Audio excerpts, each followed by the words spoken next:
Hey folks, this coming podcast was recorded about 2 weeks ago. At that point, Richard thought he might have a few months to live. There was some potential experimental new drug that he might be going for, but he's just too weak for it. He has gone down health-wise very quickly. He sent me a sort of breathless message in which basically it's his last days. And so we've brought this podcast forward.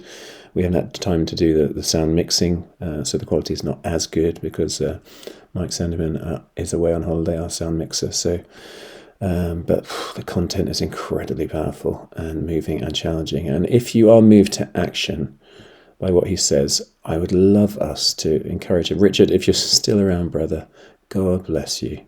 You are one of my heroes. But if you're moved to action, listener, and you want to write to Richard, and I'd love you to CC me in. We'll put both emails in the blurb.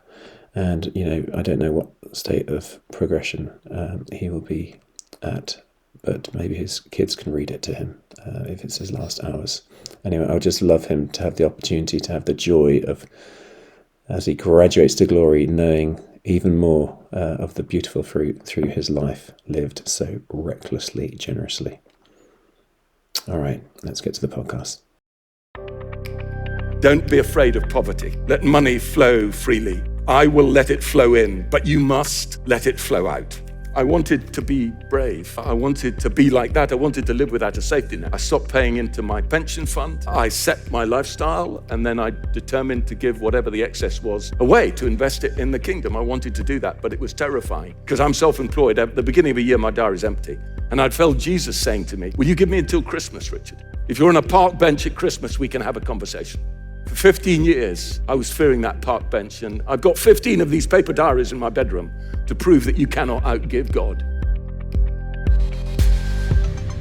Welcome, everybody. This is Simon Gilbo with Inspired. Inspired, if you're new to us, is all about meeting mates of mine from across all sorts of different ranges of life experience and hearing how their faith has carried them through. And some stories are just, there's endless glory stories in there. Some are just surviving and absorbing the sucker punches of life.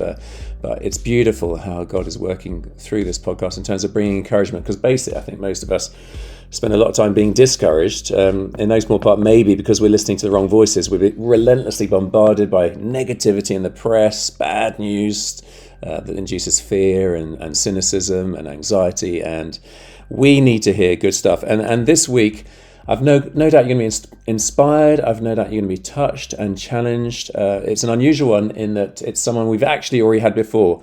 We've only done this out of 170 odd podcasts. We've only done this with one other person.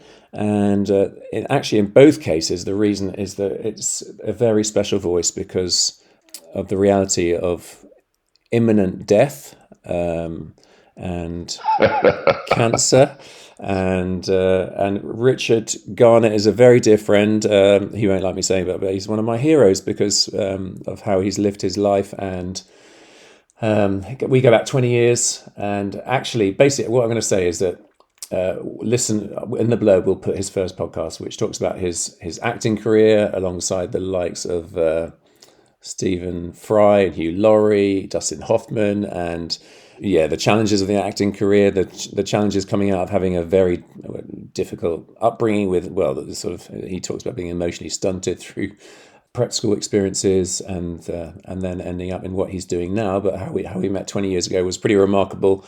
But you'll have to listen to the first podcast, and then how he's been an impact and blessing on my life and many people's life through his gift of communication and training people in communication. The reality is right now that things are not looking good in terms of what cancer's done to you. Richard, why don't you just fill us in on that? Yeah, I guess my journey started 10 years ago. So I've been living with a cancer, incurable, for 10 years. I was supposed to have a year or 18 months. So all of this has been a massive blessing in all sorts of ways.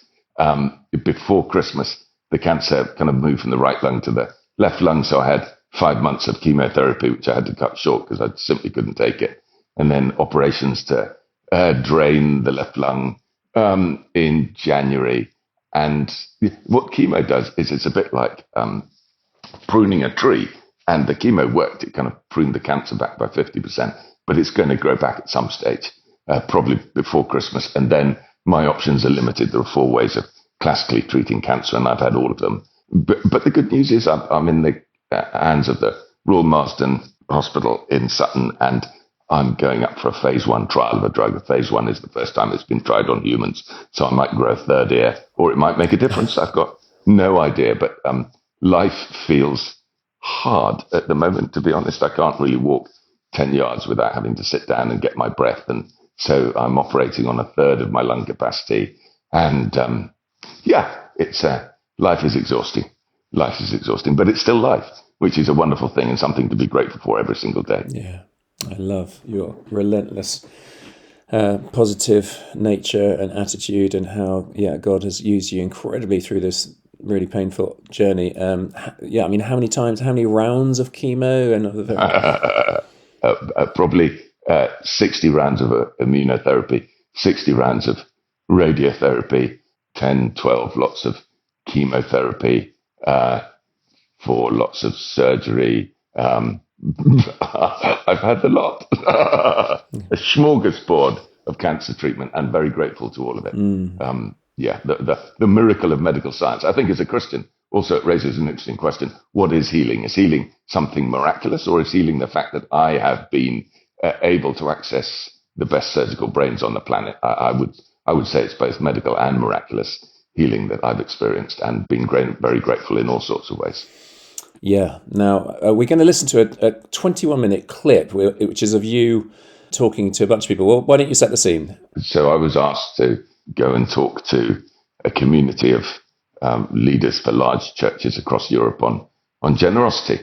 And then I was asked to do the same talk to the HTB church network. And it was my thoughts on what I've got wrong, and maybe some of the lessons I've learned when it comes to stewarding the money that God's given me.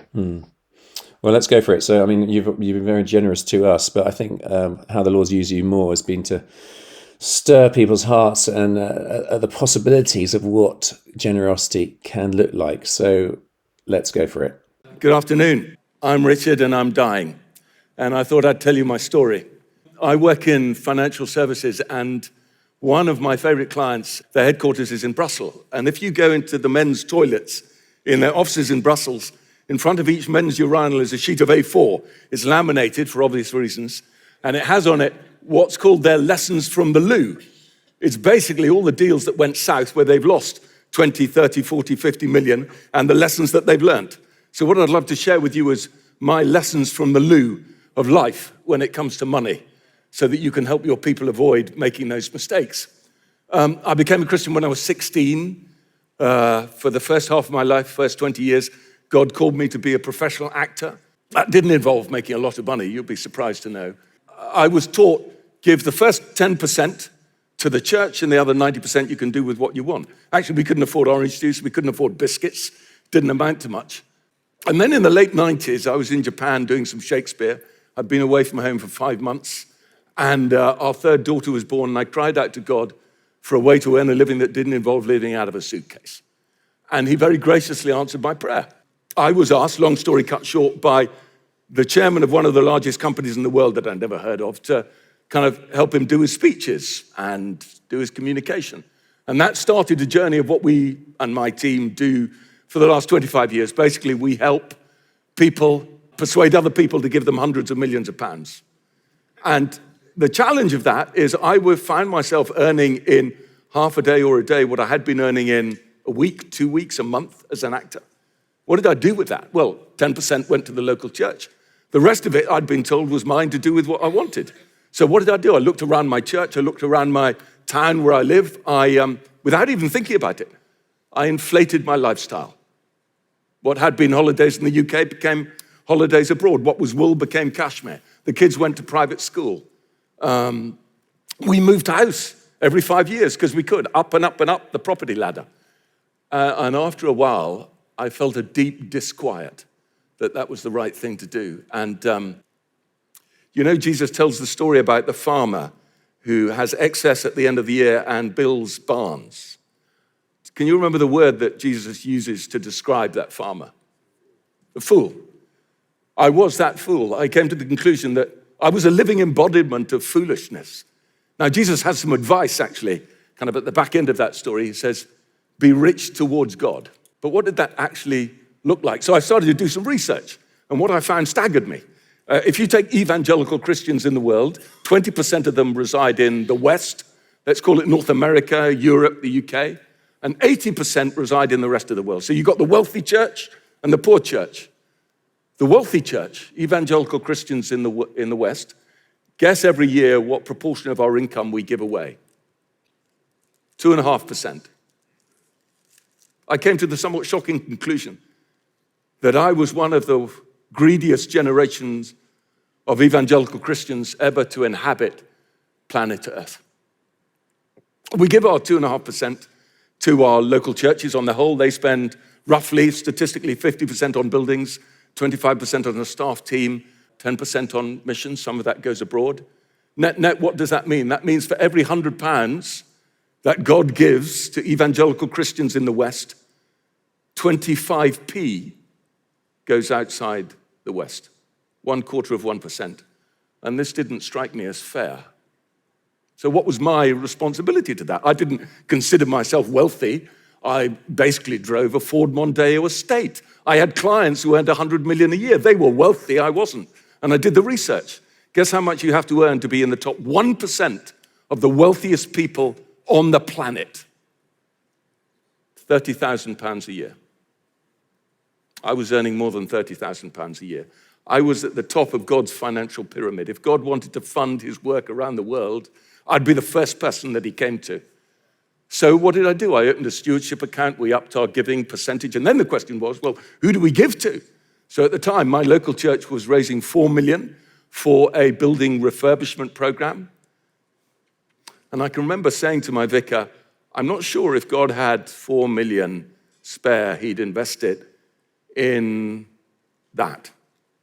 Now, leaving aside the extraordinary hypocrisy of me saying that, having moved from a perfectly fine 4-bedroom house to the 5-bedroom house that was my doer-upper, leaving aside that hypocrisy, I still thought that was the right thing to say. So we did support our local church, but also we determined that most of it would go overseas, because that's where the huge opportunity for the gospel is, and that's where the massive needs are.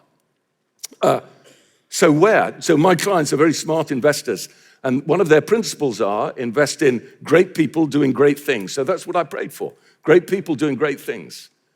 There was a girl in our church. She'd just come back from her gap year. She was 18 years old.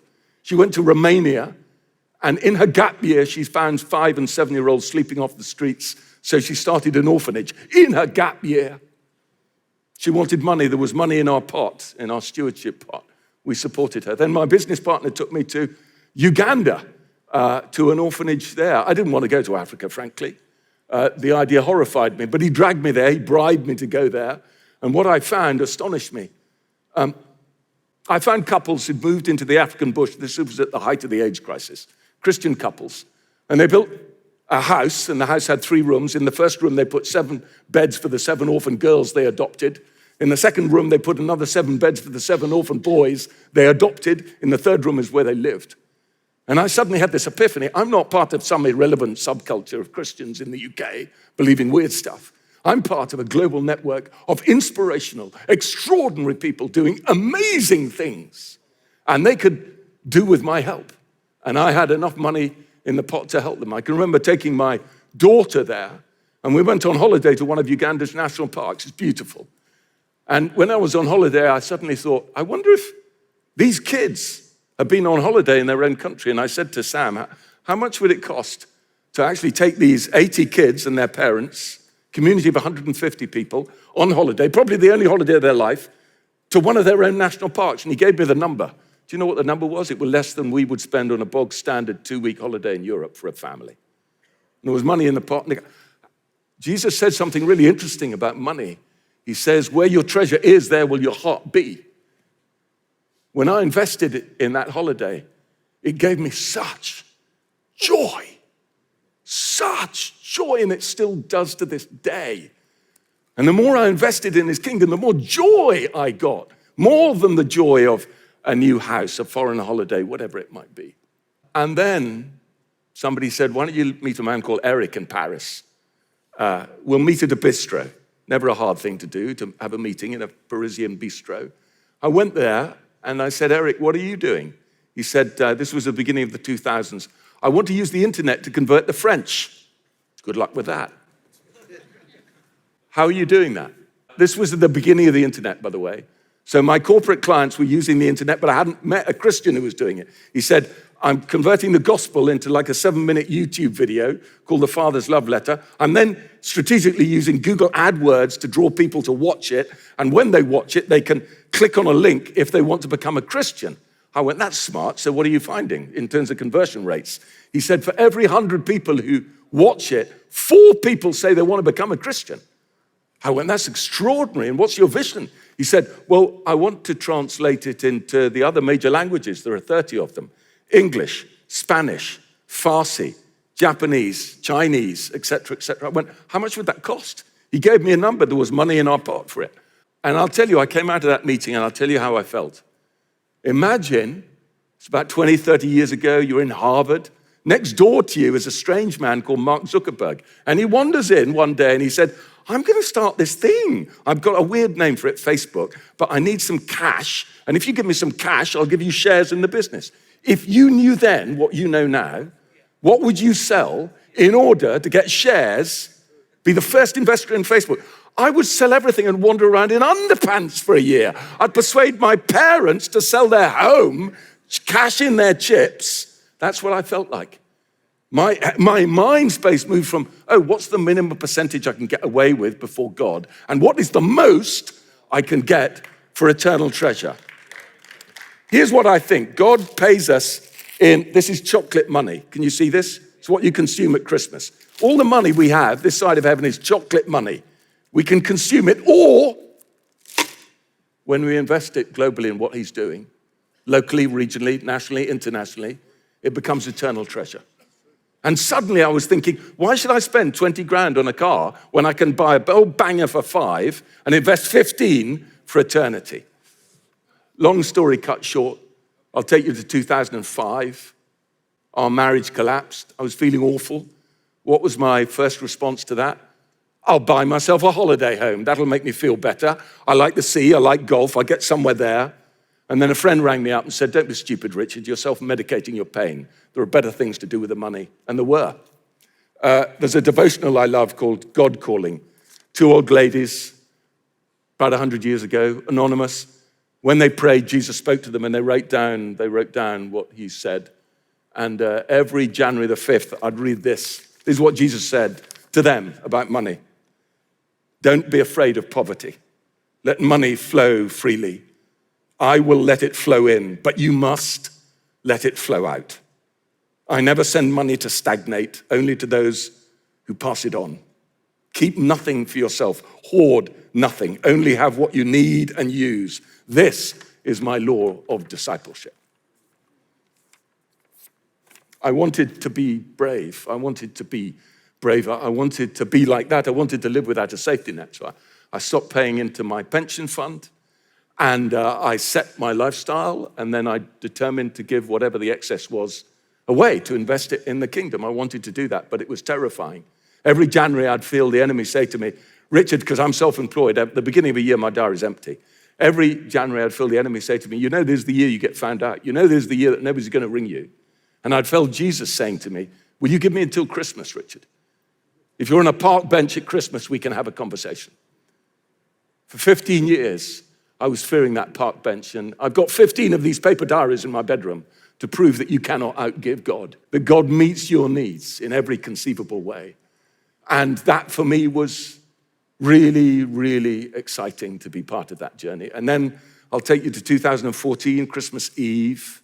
I'm in a hospital in Watford, and a young man who looks like he's about 16, is actually a doctor, comes and kneels down, looks up into my eyes. That's never a good sign, is it? And he says, you've got cancer. We think you've got cancer. On January the 5th, I was with an oncologist and they confirmed it. My cancer was mesothelioma. It comes from asbestos. They reckon it comes from asbestos in old theaters, actually. And it's incurable. And they said, you've got about a year, 18 months to live. At that point, my son, who was in the meeting, had his laptop open. He said, Dad, I found it. I said, what have you found? He said, I found a mesothelioma joke. The oncologist was somewhat surprised. I said, okay, what's the joke? He said, how do you treat a patient with mesothelioma? As best as you can.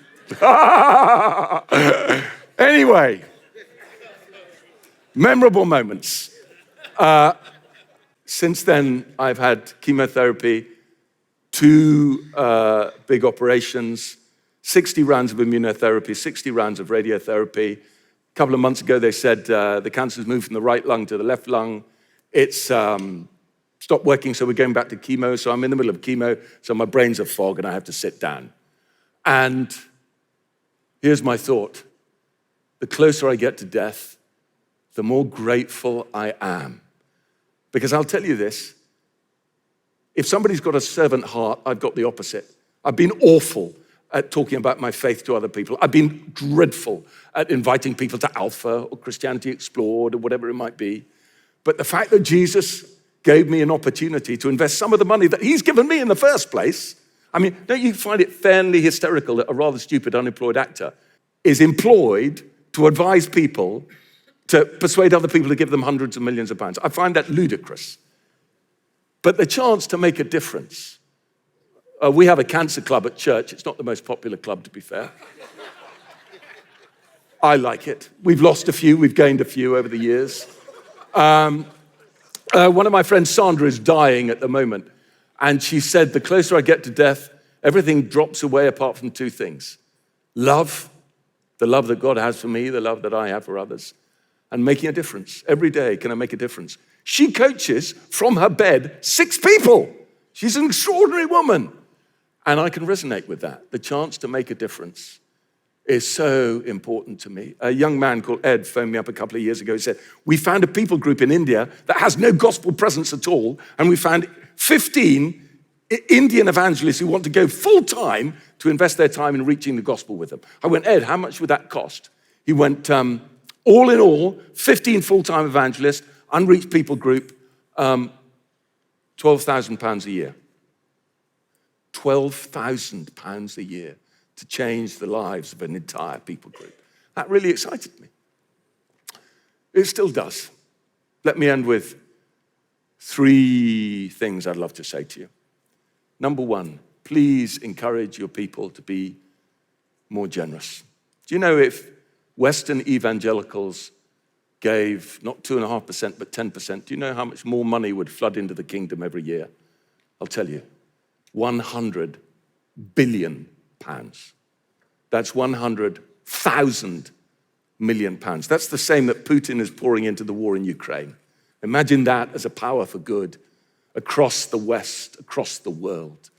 But I'm not asking you to persuade them and convince them to be more generous for that reason. It's for purely selfish reasons.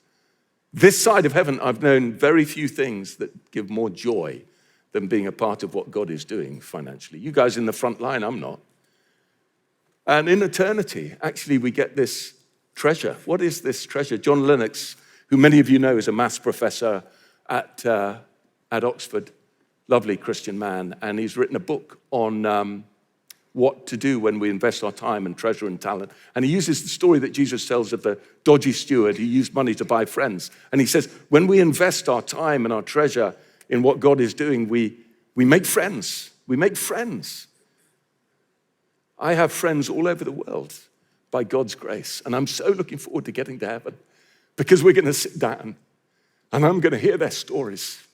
And the fact that I've been able to play some tiny, tiny, tiny, minuscule part in their stories thrills me now, and I know will thrill me then. I hope that's part of my treasure. So that's the first thing I'd say. Please encourage your people to be more generous for your sake and for theirs. The second thing, it's a mini challenge to you. Can you be more generous to other ministries apart from your own? I know you make a massive difference. One of my great heroes in life is a man called George Muller. For those of you who don't know, George Muller was a Victorian German gentleman who God called to move to Bristol and God called to look after orphans. And in the course of his life, he looked after 10,000 orphans. He's one of the founding fathers of orphan care in the UK.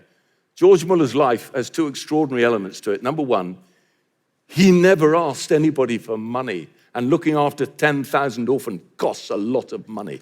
The only person he asked was God. Every day he asked God. And God gave him £210 million at today's prices.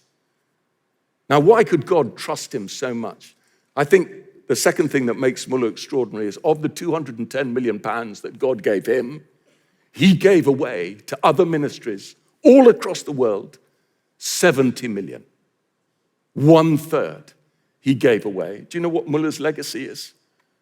Because at some time he supported 200 missionaries in China. Muller's legacy isn't just what he's achieved in the UK, it's the growth of the Chinese church. Muller's legacy 150 years later is the 120 million Christians in China who were there because partly of what he funded. So my question to you is, are you not just serving your local communities and your churches, but are you serving the global church? Because Western money can make a huge difference. Let's take the 4 million that we spent on our refurb in our church. If you invested 1 million and you gave it to my friend Ed and a charity called 500K in India. India, you know, has 500,000 villages with no Christian presence at all. 1 million there would support 500 full-time evangelists for 3 years and lead to the planting of between 1,000 and 1,500 churches. If you put 1 million to work in Africa, where so many families live on less than $1 a day, and you gave it to a Christian charity called 5 Talents, you'd actually support 10,000 women, the poorest of the poor, to be able to read and write and count and save and earn their way out of poverty. If you invested 1 million in Bible translation, because we know without the Bible you can't evangelize, and there are still 2 billion people on the planet with no translation of scripture in their heart language. If you invested just 1 million, you'd be able to translate the Bible for a people group of 20 million and make God's story accessible to them. And then if you were really strategic and you decided to use the internet to access the 12 least reached countries in the world, do you know what 1 million would achieve if you gave it to Jesus.net, who are very smart at this stuff? You'd basically, in those 12 countries, enable the gospel to be seen 100 million times, which would lead to 200,000 people indicating that they wanted to come to Christ and to be followed up online. Think of the difference that 4 million can make around the world. The last thing I want to say is this. Thank you. For 50 years, I've sat in churches. I am pew fodder. We're not on the front line. And I want to say thank you to all of you because you have said yes to Jesus' call to serve on the front line in churches. And I don't think you get thanked enough. So thank you and bless you in everything you have done for his kingdom, in everything you are doing, and in everything you will do. Bless you.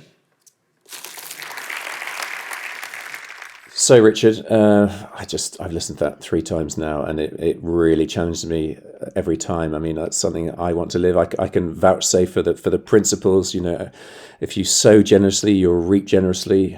We gave our 20 some years in Burundi, and God is the God of the immeasurably more than all you ask for, imagine, isn't he? Yes, he absolutely is. And I think generosity is just right up there as one of God's greatest gifts and attributes. And when I meet generous people, I love it. And we want to model that as well. And the times in that life when we've just dug deep and to bless someone else, it's so beautiful what God can do out of it. Now, you've got lots of thoughts on it, which have been, I suppose, heightened in a sense of urgency and imparting them to us because of your life stage. So, what do you want to share with us?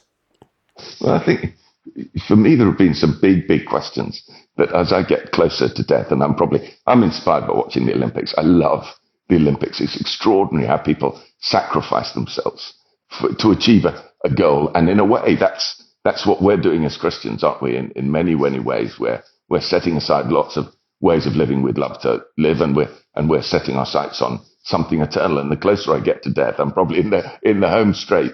There are some significant questions that actually become more and more important to me, and maybe I'll share kind of my way of navigating through those questions. And the first question that really kind of becomes increasingly important to me is who owns it all, Richard? Who owns it all? Is it you or is it me? And that's the question that I feel Jesus has been asking me. And the horrible truth is, actually, I fell for the rookie error for most of my life of believing that what I had was mine. It was my brain. It was my hard work. I'd earned it all.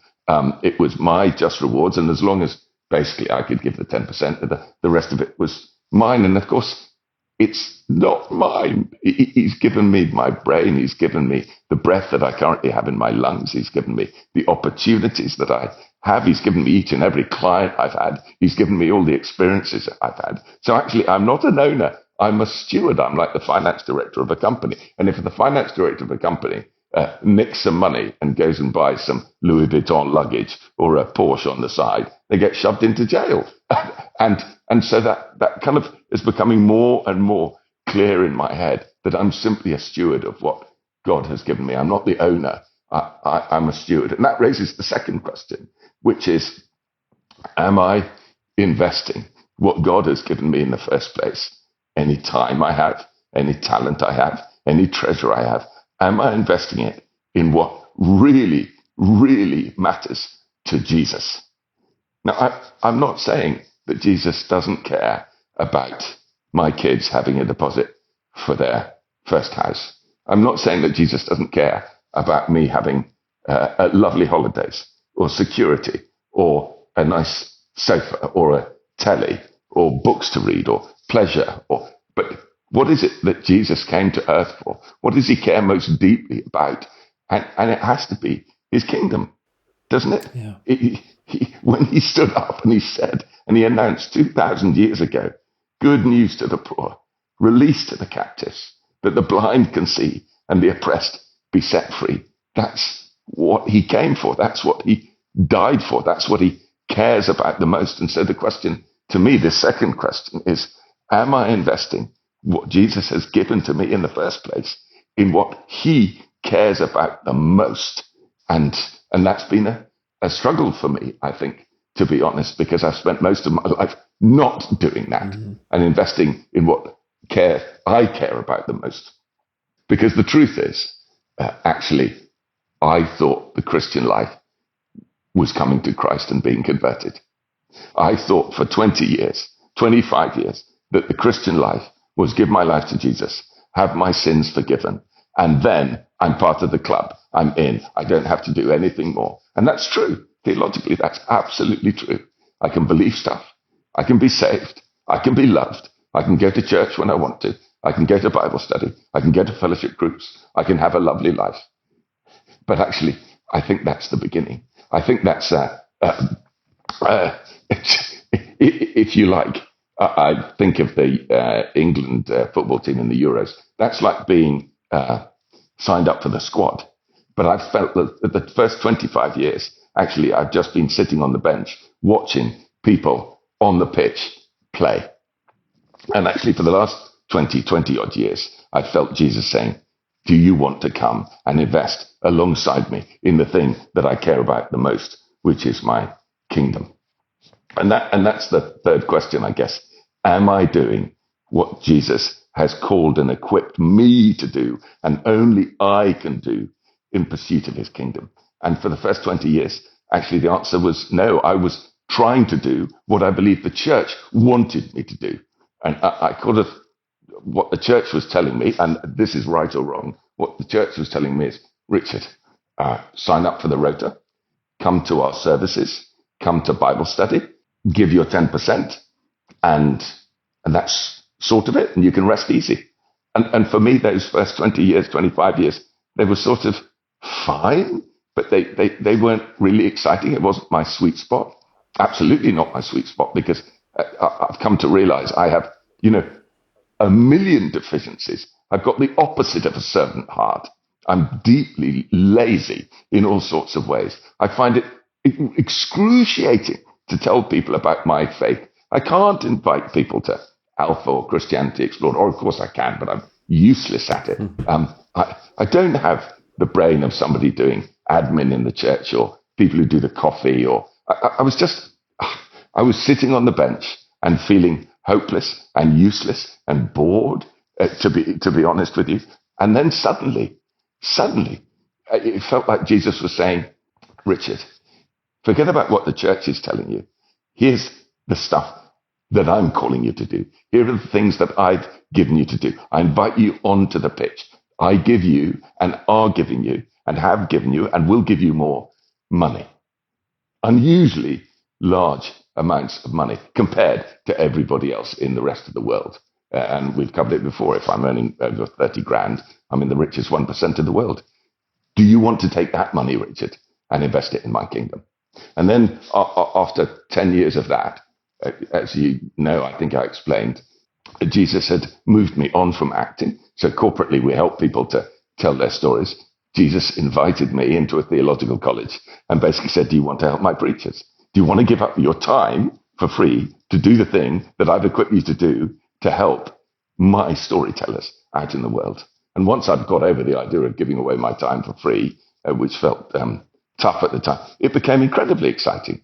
And then 5 years after that, Richard, would you like to help my charities tell their stories when they're fundraising? Because that's what we do corporately. So I've come to this extraordinary place of going, actually, there's a disconnect between what the church is expecting of us and what Jesus was asking of me. He's given me certain gifts, and he was inviting me to use those gifts for the benefit of his kingdom. And then the last question, I think that increasingly obsesses me, is am I making not just a difference with what God has given me, but the biggest possible difference with what God has given me? My clients are very smart investors, and they don't just invest in anything. They look for the best things to invest in. And I was thinking, I've lived in a world where most churches that I've gone to simply, if they are going to fund mission and mission abroad, they kind of go, okay, we'll fund some white people who we know to go overseas to be missionaries because we connect them. And when I started to dig into that, I came to the personal conclusion that that was a very Victorian way of doing things, and in the modern world, inappropriate. And there were much more efficient ways of investing in God's kingdom and bringing a smile to his face. And I'll give you, one classic example. If you look at, there are 8 million children in the world in orphanages. Is it right now and appropriate for a child to be brought up in an orphanage? Well, actually, all the modern theory would say, no, it isn't. And yet I started out kind of part funding, helping to fund Christian orphanages. Whereas now, actually, you look at a guy called Robert Glover, who operates a charity called Care for Children. It's much better to move children from orphanages into families to be adopted. And wonderfully, he's worked with the Chinese government to move 1 million kids out of orphanages into families. Yeah. And that's infinitely better. So that search for what is the best possible way of supporting God's kingdom. And another one would be poverty relief. I started out getting really excited about, let's say, microfinance, where you lend a group of people, let's say 5 women in Sri Lanka, 150 quid to buy sewing machines. Actually, a better model is village savings and loans, where you get a community of the poorest of the poor, mostly women, and the impact on women actually in poverty relief is massive. And then you teach them how to write and read and count and save. And when they can do all of those things, they can start their own business. And with what they've saved themselves, and they can have the dignity of working their way out of poverty. And so for me, that's been a really interesting journey. Those questions of, am I a steward or I'm an owner? I'm a steward. Am I investing in what really matters to Jesus, his kingdom, or am I investing in what matters to me? Am I exercising the gifts Jesus has given me or what the church expects me to have? And it took me a while to figure out the difference between the two. And lastly, am I making not just a difference, but the biggest possible difference? So those questions become more and more and more important. And the choices we make on the basis of those questions seem to me, the closer I get to death, really, really important. And I've made many, many poor choices, but 1 or 2 good ones, I think. Whew. Well, that is just worth pausing and thinking about. That's very challenging. You mentioned Robert Glover there. So he's been on the podcast. As Many as the Stars. That was his book. Yeah. Literally 1 million Chinese orphans Yeah. that he's got reinserted into family.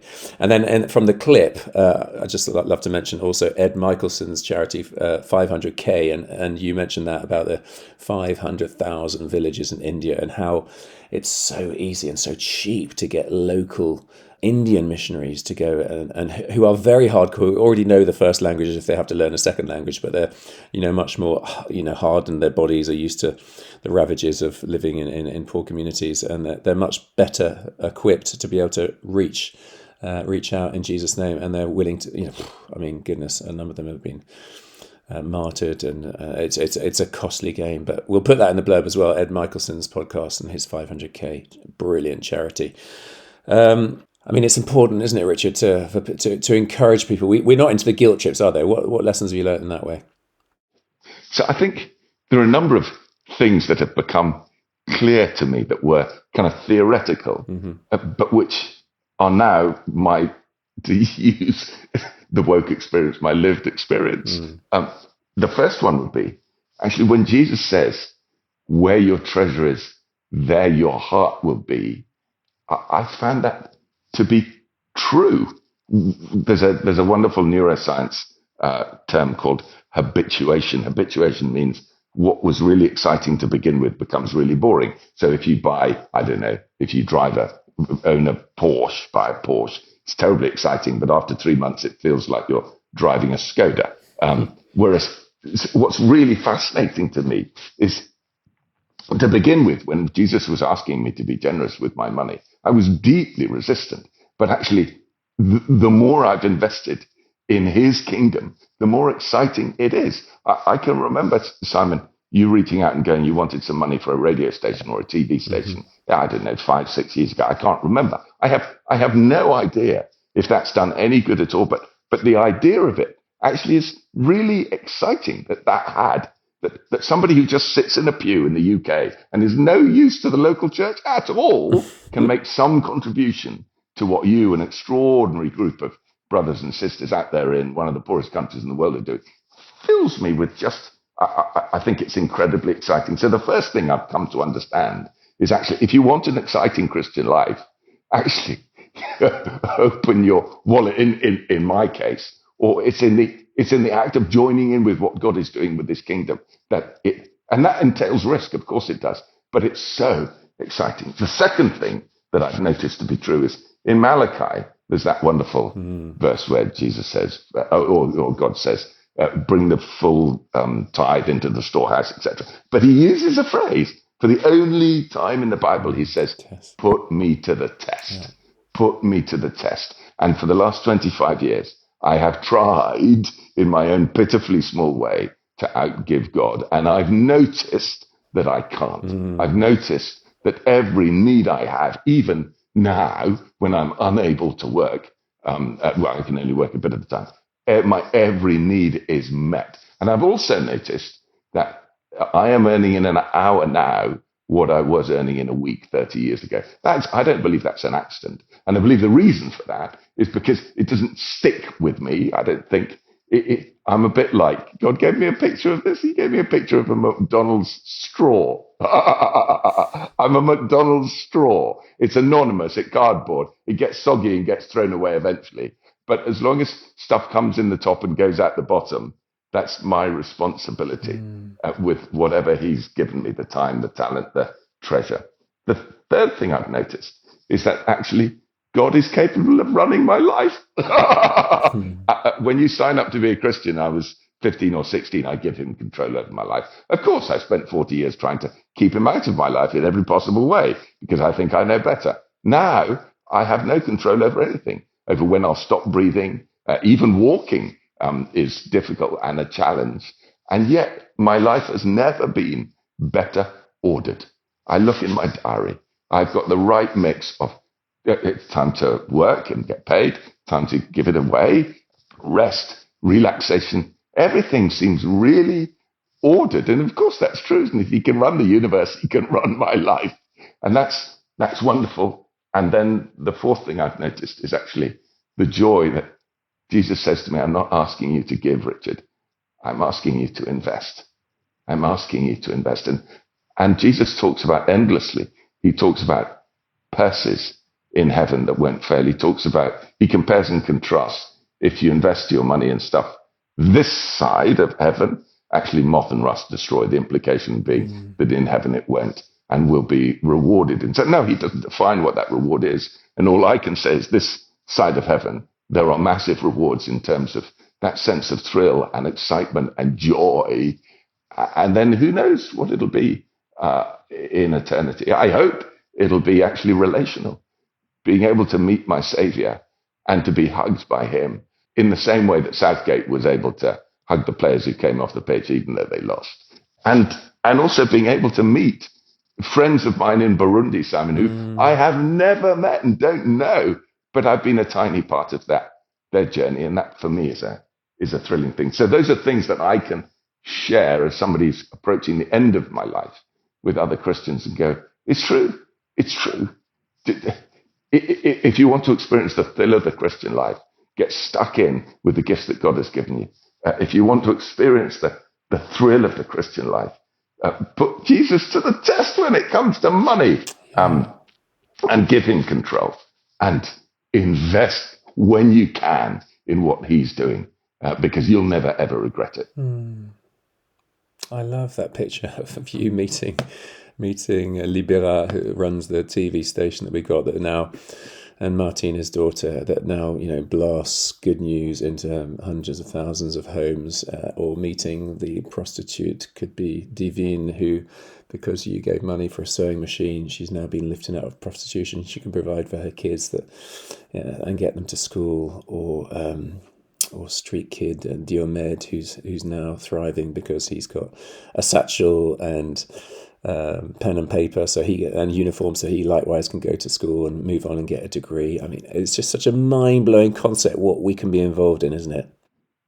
It is. It absolutely is. Which I guess leads me to some of the thinking which I think we are prone to, which is the opposite of that, which is, let's call it faulty thinking or damaged thinking or worldly thinking, or it's just thoughts that we don't question, which are the opposite of Jesus's intention for us, I think. And there's a guy called Peter Singer who's written a wonderful book. He's not a Christian, but his book is The Life You Can Save, How to Play Your Part in Ending World Poverty. And he highlights a number of areas of thinking, which I think might be worth running through for people. It might be useful or helpful.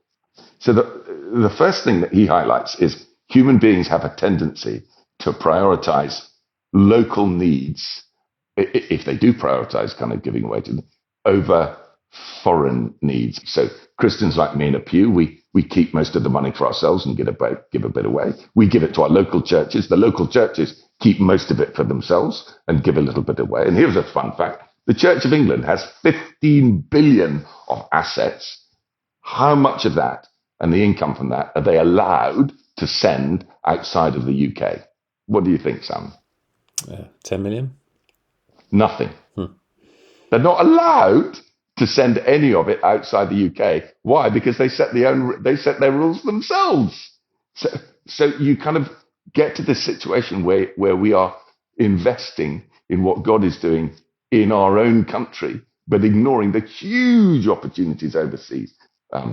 That seems to me sad, and instinctively that we prioritize the needs closest to us as opposed to the big opportunities and the big needs overseas. So that's one way of thinking, which I think is detrimental. The second way of thinking is Singer isolates the fact that we think it's pointless because the needs are so huge. And we know, because Jesus told us and demonstrated in the parable of the loaves and the fishes, that actually he can take our 10p and make significant inroads into his kingdom with that. And thirdly, actually our thinking is, well, it's up to the rich Christians. It's up to the rich people. It's other people's way to be generous. And the truth is, we are rich, as we've explored. And fourthly, actually, there's something instinctive in us that goes, it's not fair. Why should I give more than other people? Now, the wonderful thing, I think the opportunity that Jesus gives us is, if we're talking about investing, actually, we'd want to give more. And last but not least, there's a really interesting neuroscience truth, which is the more that people have, the more money they have, the more selfish they become. And that's something for us as Christians to be beware of. And if you look at the early church, it's really, really interesting, isn't it? How seriously did they take Jesus's teaching about money? It's fascinating. If you look at how the early church is described in Acts, it describes that community, and they isolate the aspects of the community that enable the Lord to add to their number. Yeah. They follow the apostles' teaching. Do we do that now? Tick. Fellowship. Tick. The Lord's Supper. Tick. Do we pray together? Tick. Do we have communion together? Do we worship together? Tick, tick, tick, tick, tick. But there's one thing I think we've ignored. They shared everything they had. They sold money and possessions in order to make sure there was no needy people among them. Yeah. And what's extraordinary, in the early church, Simon, that there was just one church, it was in Jerusalem. So there was no needy people among them. As the early church grew, then you had the Mediterranean church. You had the wealthy church in Rome, but you had the poor church in Jerusalem. So Rome sent money to Jerusalem. And now the church, as I understand it, I'm not a theologian, is a global church. And we have a church whereby, imagine if God has 5 kids, one of them is the Western church, and the other 4, the one that the Western church is sitting in a 5-bedroom house in Chelsea, and the other 4, frankly, are living on the streets. Now, I don't think that brings God pleasure, and I don't think it's appropriate and right, and we can absolutely do something about that. End of sermon, I'll shut up. Wow. I think so much truth in that, and for some people that's fertile hearts, and other people will be sort of rankling against it, and it'll be annoying or anger-inducing even, but sometimes truth hurts. But I'm interested. Yeah, I'm interested. Why do you think anger, Simon? Well, because it touches on idols, doesn't it? It highlights inconsistencies in terms of what we profess and what we live out. So that's why I wanted you on again. Now, listen, bro, we're running out of time. Can we just segue to thoughts about, the scriptures in terms of we're aliens and strangers. We're on a journey. Our citizenship, I was preaching on this just last week, Philippians 3:20. Our citizenship is in heaven, and we eagerly await a Saviour from there. I know that is your reality. You're absolutely ready. How are you feeling? I am, on the one hand, physically I'm exhausted. When I wake up in the morning, I come downstairs and make an espresso and go upstairs, and it takes me, even coming downstairs, I have to sit there for 5 minutes getting my breath back, and I have to sit on the landing going upstairs. So life feels exhausting, but nevertheless, God puts stuff in the diary to which my response is, I'm glad I can stay alive for that. Mm-hmm. So it becomes more and more important to me to make some sort of a difference while I can. And added to that, of course, time with my dear and wonderful kids and their partners, and the precious nature of that. And a lot of other things just fade away, I think. So and I'm looking forward to heaven. I'm looking forward to heaven. I'm looking forward to whatever that joy and delight and wonder is, because Jesus says it's a good place. So I'll take his word for it. It's the onboarding bit I'm not really looking forward to. But I guess he's made it very plain he'll be with me through this process. So I'm trusting he'll give me enough for each day as we go through.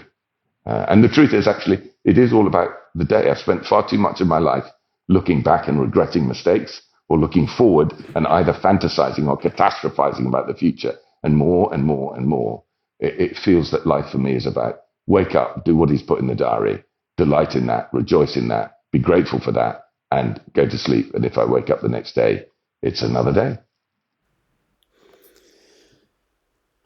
Yeah.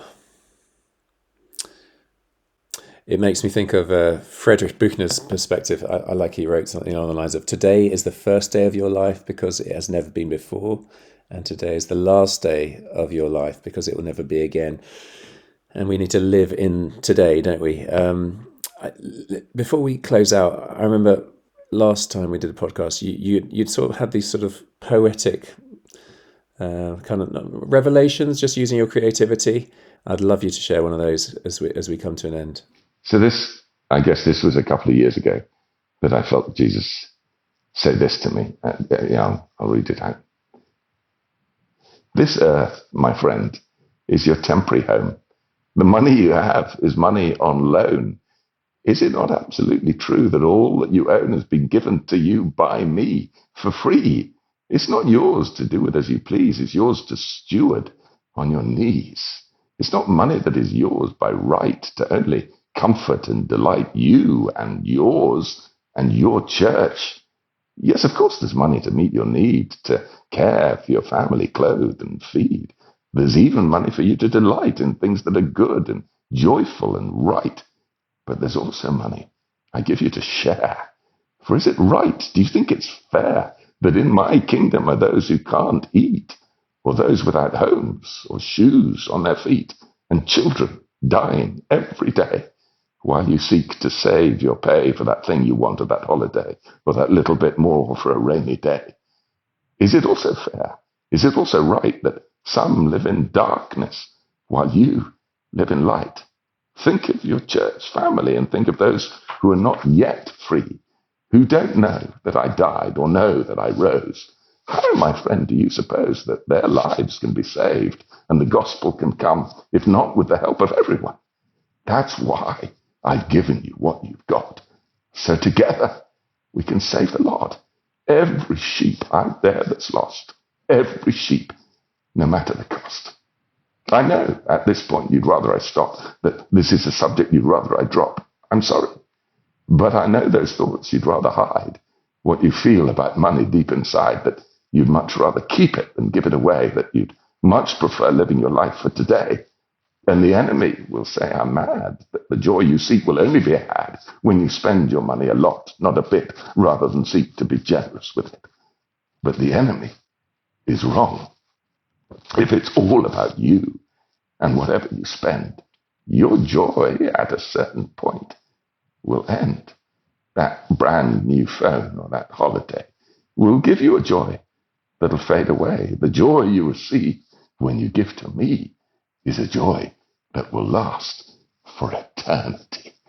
The truth of it is, when you choose to share, you break the power of worry and care. I promise, my friend, you won't ever regret looking to me to give, not get. But what's enough, I hear you say? What's too greedy? What's okay?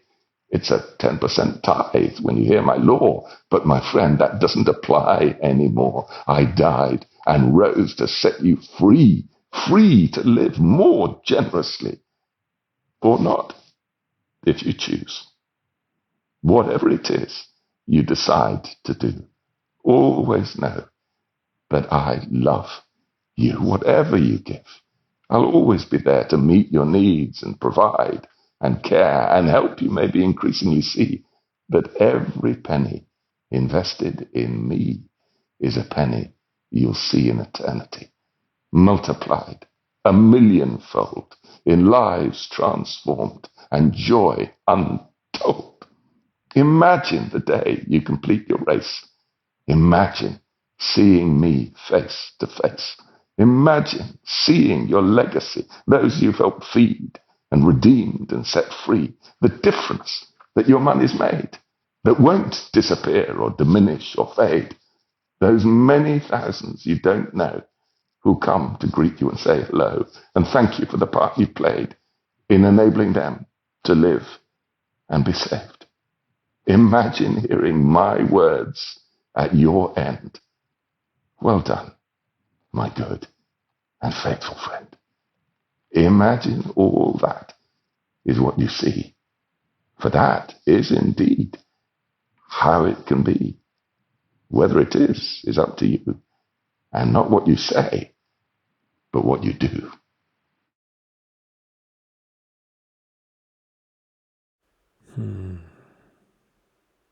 Powerful.